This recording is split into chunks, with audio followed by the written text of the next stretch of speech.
నరేంద్ర మోదీ ప్రధానమంత్రిగా మూడవసారి ఇవాళ బాధ్యతలు ప్రమాణ స్వీకారం చేశారు. ఇది అందరూ కామన్ గానే చూస్తున్నారు. ఆయనకు అలవాటే కదా, 2 సార్లు చేశారు, మూడోసారి కూడా ప్రధానమంత్రి అయ్యారని. కానీ ఈసారి ప్రధానమంత్రిగా ఆయన ముందు చాలా సవాళ్లు ఉన్నాయి. ఒక కొత్త రకం ఆట ఆడబోతున్నారు ఆయన. ఎందుకంటే ఈయన ఇంతకుముందు గుజరాత్ ముఖ్యమంత్రిగా చేసినప్పుడు కావచ్చు, బీజేపీలో కీలక పాత్ర పోషించినప్పుడు కావచ్చు, ఈ 2 సార్లు ప్రధానమంత్రిగా చేసినప్పుడు కావచ్చు, కేవలం బీజేపీ సొంతంగా ఎన్నుకున్న ఎంపీలతోనే ఆయన ప్రధానమంత్రి అయ్యారు. బట్ ఈసారి మాత్రం ఎన్డీఏలో మిత్రపక్షాలకు ఆయన అధ్యక్షత వహిస్తున్నారు. మిత్రపక్షాలతో కలిసి ఆయన ఇప్పుడు గేమ్ ఆడబోతున్నారు. ఎలా ఉండబోతోంది, ఆయన సక్సెస్ అవుతారా, ఈ 5 ఏళ్ళు ఎలా ఉండబోతోంది?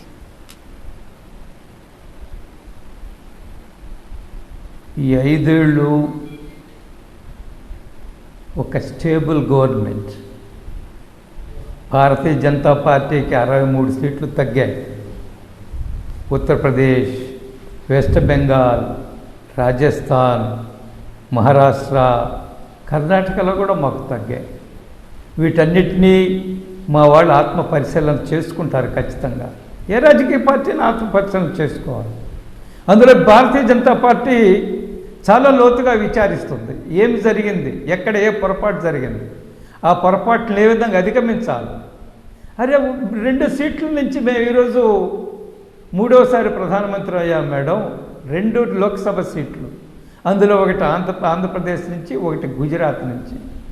ఫ్రమ్ దట్ స్టేజ్ ఈరోజు మేము 3వసారి ప్రధానమంత్రి అయ్యారు. ఈరోజు భారతదేశంలో ఒక అద్భుతమైన పరిపాలన అందిస్తున్నారు. అందువల్ల ఏది కూడా సవాలే. భారతీయ జనతా పార్టీ ఏ ఎన్నిక కూడా ఛాలెంజ్గా తీసుకుంటుంది. ఏ ఎన్నికలను కూడా తేలిగ్గా తీసుకోదు. ఈరోజు మాకు 63 సీట్లు తగ్గాయి. అందులో ఏం అనుమానం లేదు. మాకు ఉన్న ఓటింగ్ శాతము 2019లో 33.3% భారతీయ జనతా పార్టీ 303 సీట్లు సాధించింది. ఈ 2024లో 36.6% ఓట్లు వచ్చాయి. మేము తగ్గింది ఎంత? 0.7 ఓట్లతోటి. 0.7 ఓట్స్ తోటి మేము 63 సీట్లు కోల్పోయాం. మన ఎన్నికల ప్రణాళిక ఏమిటంటే, ఎన్నికల వ్యవస్థ ఏమిటి? First past post. ఈ విధానం మంది. ఎవరైతే ముందు మెజారిటీ సాధిస్తారో వాళ్ళది.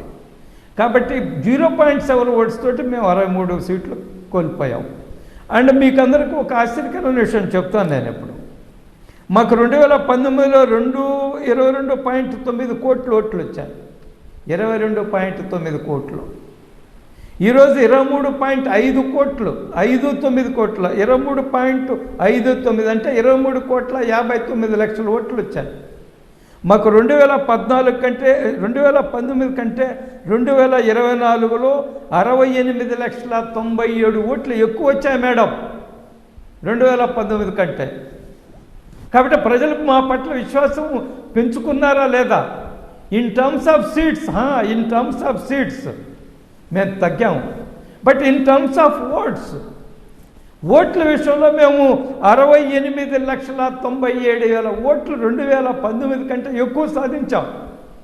బట్ మన ఎన్నికల వ్యవస్థ ఫస్ట్ పాస్ట్ పోస్ట్ కాబట్టి ఎన్నికలు సీట్లు తగ్గాయి మాకు. అయినప్పటికి కూడా 2040 సీట్లు మాకు వచ్చాయి. స్టేబుల్ గవర్నమెంట్ ఇస్తున్నాం మేము. మాతో గట్టిగా నిలబడుతున్నారు బీజేపీ. నరేంద్ర మోడీ గారికి అండగా చంద్రబాబు నాయుడు గారు, నితీష్ కుమార్ గారు మొన్న చాలా స్పష్టంగా చెప్పారు.